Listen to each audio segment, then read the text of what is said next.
What's up, everybody? Hope I'm not too close to the camera because I'm in a different location today. I was going to do this video later in the day, but I had a little time in the morning. Sadly, I already drank my coffee. Apologies about that. But I want to talk about 10 things I wish I knew when I started out lifting. Like if somebody came to me and said, I want to start lifting, and what are things I should focus on or things I should consider as I'm beginning my lifting journey. These are the 10 things I would tell them. First of all, I would say start out reasonable with your amount of times per week. Not talking about the specific programming, but a sustainable schedule, 3 times per week. 2 times per week is good, but I would recommend when possible to go for the 3 times per week.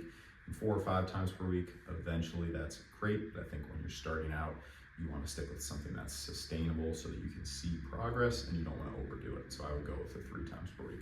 So that's number one. Second thing, learn the form. Like, don't rush things. Take your time learning the movements and figuring out how to do them correctly. And this ties in really well to point number 3, which is videoing your form, which I wish I did that more early on. I started doing that obviously for YouTube and before that a little bit, but I wish that very early on I did that so that I could see, okay, am I actually doing this movement correctly, or does it just feel like I'm doing it correctly? Because a lot of times it feels like you're doing a movement a certain way and then you video it and it looks completely different. And asking people at the gym, that's great, but what I've seen is that you end up with a completely different story from each and every person that you ask, for a bunch of different reasons. Sometimes people just want to comment on what you're doing, but you'll get these different tips, tidbits, whatever from people, and it can be very confusing when you ask someone, every time, oh, hey, how does my squat form look? Sometimes people will say, well, don't let your knees go that far forward. Don't sink down that far. You're sinking down too far. You're not sinking down far enough. If you just take a video, you can compare it to what you did last time. Easy. Number 4, I would say find someone that knows what they're doing, and not necessarily a coach. Maybe it's a friend that, seems like they know what they're doing. Find somebody that you can model and that you can confer with, right?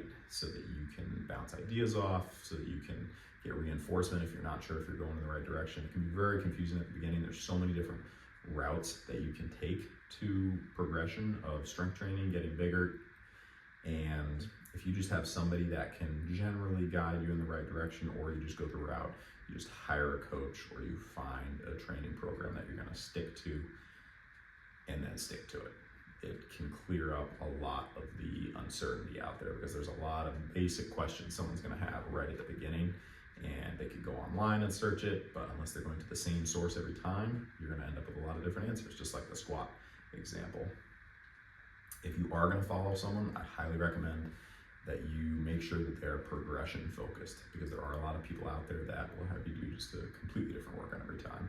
And if you're trying to progress, that's not what you need. You need to be focusing on big movements and getting better at them and progressing forward. If they're doing different stuff every time, that's a red flag, like I said, as far as strength and progression based goals. If you're trying to get cardio and burn calories, hey, you're all good. Number 5, stick to a plan and find things you like, definitely. But remember that at the beginning, when you're learning a movement, like I didn't like deadlifts initially because I couldn't figure out how to do them. Then eventually I figured out how to do them. Same with squats. I didn't like squats initially, but then eventually I figured out how to do them. So realize that at the beginning, you're not necessarily gonna like something as much. Like I didn't really like log press at the beginning. Then I started to figure out how to do it. I'm still figuring out how to do it, obviously. But as you master a movement and improve your skill at it, you're gonna enjoy it more. So just keep that in the back of your head. Okay, I may not love this movement right now, but once I start to figure it out, once you start to see actual progress with it, then you're really gonna enjoy it. Don't worry as much about being lean. This is tough because obviously being lean, you're going to see the muscle definition, so that's good, and it's healthy to be a certain leanness. But if you're super focused on it, and I've talked about this a couple times in videos, I've been super focused on it, it really slows down the strength and the size aspect, which can in the end slow down your motivation and your general interest in lifting, because if you're super focused on keeping the calories down, the strength progress, it's not going to be consistent. If you can up those calories a little bit, your strength progress and your growth, especially early on, is going to be much faster. If you're in a calorie deficit and you weigh 140 pounds and you're, however tall, like if you're trying to go to 150, 160 pounds in the long term, you've got to have a calorie surplus. You got to have enough calories and more fuel. You're just going to feel better. Your workouts are just going to be good. Now, if your goals are to lean out, then that's completely different. We're talking about somebody that's trying to get bigger, get stronger, right? Definitely avoid maxing out. And I made every mistake there is when it comes to lifting. That's why I'm sharing this list. I maxed out far too often when I was early in my lifting journey. And I do, I disguise them as heavy singles now when I lift. But there are intentional heavy singles that are at 90, 95% effort now for me. But back in the day, I would just, I'd always be failing max attempts. And I could have sped up my lifting progress significantly by avoiding a lot of that. Because a max out, while it's a lot of fun, it's definitely not more dangerous, right? There's always more risk when you're going for that all out 105% effort. And then it just slows you down because it's a demonstration of strength. It's not a strength builder, right? Staying in that 90 to 95% range, that is, that'll help you out a little more in the long run, or it helps me out a little more in the long run. But when you go to that full 100% or beyond, just toasts everything and slows you down. And you're really making the gains in that higher rep range, right? So yeah, I just would have, or I would recommend to somebody way less concerned about your max. Focus on the building the base, progressing your 10 rep max, progressing your 15 rep max. Those things that are going to help you in the long run be able to hit a much higher PR. Don't worry about other people in the gym. Now, it's not to say you don't want to learn from other people in the gym.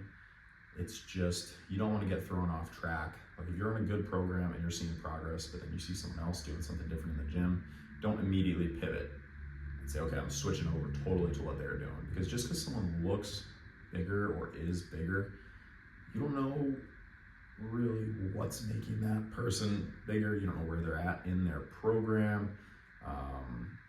If you're doing something that's working, keep the focus there and just stay on your journey. Because there's always going to be somebody bigger, there's always going to be somebody stronger, there's always going to be somebody leaner. So if you're distracted every time you see someone, this would happen to me too. I'd see someone doing something a certain way and I'd be like, oh, well, that's the way they do this and they are bigger than me, so they must have used that thing to get bigger. And a lot of times it was some kind of supplementation going on, or it was just that they were much farther down their lifting journey and they'd already put in most of the progress to get to that point with other methods, and now they were just kind of coasting along, right? So yeah, I would highly recommend just keep the focus. Great to talk to other people about other ideas, see what they're doing, take in all the knowledge, but don't make any, instant decisions like, all right, I'm getting rid of this program and I'm jumping over to this one. Like, stick with the program, see it out, make sure you get the full progress that you can from it. If you're always in the habit of hopping around from this program to this program, the progress is going to be minimal. Staying off social media now, I guess I'm old enough where I didn't really have to worry about that too much in my college days when I was lifting. Instagram was kind of just getting started the last year that I was in college, and it wasn't like people just posted photos and stuff on Instagram. Like it was relatively boring. Now, like it's insane. Like once Instagram figures out that you're into fitness, it's gonna flood your feed with this barrage of people that are bigger, stronger, taller, faster than you, and it's going to make you potentially feel like, you're not doing that well. You can, for sure, you can get motivated from seeing people on Instagram and YouTube, and I do all the time, but I'm cautious of how much time I spend, because you can also get demotivated very quickly by just seeing too much stuff that appears as if it makes you feel like you're not doing very well in your fitness journey. And the most important thing is just looking at what you did last week and trying to get a little better from there. Because there's always somebody that's gonna be benching 700 pounds on Instagram. It's like, you can't do 405 for, like, you're nothing. It's like, in reality, you go to the gym, the likelihood of seeing someone do a good 405 bench press, especially naturally, is incredibly low. So that's where going on Instagram and seeing somebody knocking out 4 plates for 20 reps on a bench is just going to skew the perception of what reality actually is. And so you just got to recognize that, and okay, if I'm going to go on Instagram, it's real, but it's not real, right? That's how I look at it. Like, I know it's real, but it's not. That's not the standard population. Like, I don't want to use that as an assessment of how I'm doing, right? So those are my thoughts there. I like Instagram. I like YouTube. I think I like YouTube more for viewing. I think the way it shows you videos and the way it recommends things to you, it's not as like information. So that's why I'm a little more cautious with Instagram. So anyway, stay off social media. That was what I wrote. That wasn't entirely what I wrote. Like, you're on social media right now, right? Well, I don't really look at YouTube as social media. Anyway, and then the 10th thing, have fun lifting. Like, I feel like there's a lot of people that exercise because like, oh, I have to. I'm like, it's a really fun thing. Like, you're able to progress. It's that one area in life where you, again, I talk about this all the time, you have total control over the outcome. In some ways, right? Like, your effort is directly correlated to what happens with jobs and with other things in life. You can put in a lot of effort and you won't necessarily see results, and that sucks. With lifting, you can put in a lot of effort, and as long as it's targeted and focused, you're going to see some good results. So it's a cool, special area of life where you can progress and feel good and just have a good time while also helping your health, your longevity, improving your tendons, your bones. I mean, the list goes on and on and on, so we don't need to get too much into that. But I'm very passionate about lifting, obviously, and I just want people to have a good outlook about lifting. I don't want people to feel like it's just something they gotta do and it's a slog, and I gotta go do my lift, gotta go do my workout. Like, if you can learn to enjoy it and have fun at it, you're gonna be able to sustain it and continue it much longer, right? That's the net message there. So that's it for today. I really appreciate you tuning in to No Coffee with Pat, because we already had the coffee, sadly. We'll get you on the next one, though. Yeah, that's it, though. Really interested to hear, what are 10 things, or even just one thing, that you would tell somebody. If you can only tell somebody one thing and they were starting out their lifting journey, what would it be? What would be that piece of advice that you wish you knew now, and you wish you knew it back then, so that it could expedite your lifting progress? All right, thanks so much. Peace.